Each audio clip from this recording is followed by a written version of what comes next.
ఓం శ్రీ గురుభ్యో నమః.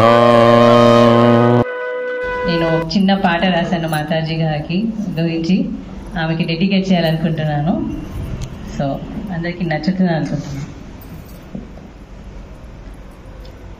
बड़ी अच्छी लगती है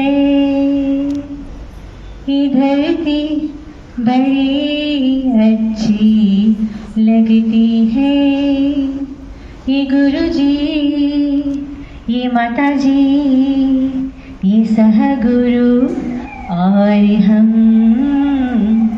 बड़ी अच्छी लगती है।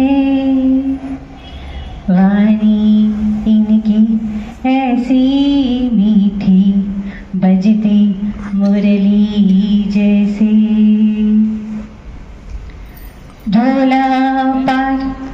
झोला पाटा इनका अच्छा जैसे राधा कृष्णा बड़े अच्छे लगते हैं ये गुरु जी, ये माता जी, ये सहगुरु और हम।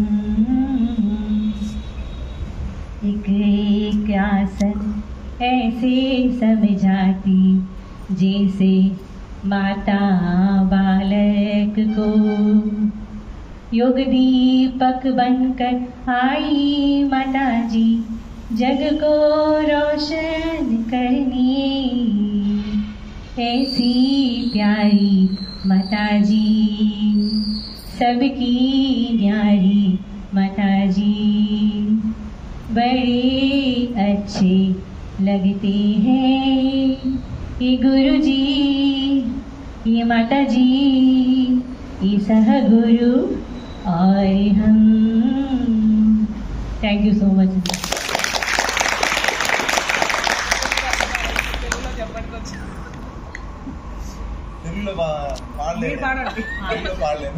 మాతాజీ की वाणी అంటే वाणी మాతాజీ की वाणी जैसे మురళి, కృష్ణుడు మురళి పంచ అలాగా తీయగా ఉంటుంది అండి. మాతాజీకి జోలా పాట ఎంత బాగుంటుంది అంటే రాధాకృష్ణ జోడి ఎంత బాగుంటుంది, అంత బాగుంటుంది. అది ఒక్కొక్క ఆసన ఎంత నీట్గా మనకు చెప్తాదంటే ఒక తల్లి తన పిల్లలకి ఎలా చెప్తుంది అలాగని. మళ్ళీ యోగ దీపక్, ఒక ఇంత మంచి పని చేస్తున్నా అంటే ఒక దీపక్ పనికి అంత ప్రపంచాన్ని రోషన్ చేస్తుంది, అంటే వెలిగిస్తుంది, ఏమంటారు వెలిగిస్తుంటారు. అలా మాతాజీ చాలా మంచివారు, చాలా డిఫరెంట్ అని.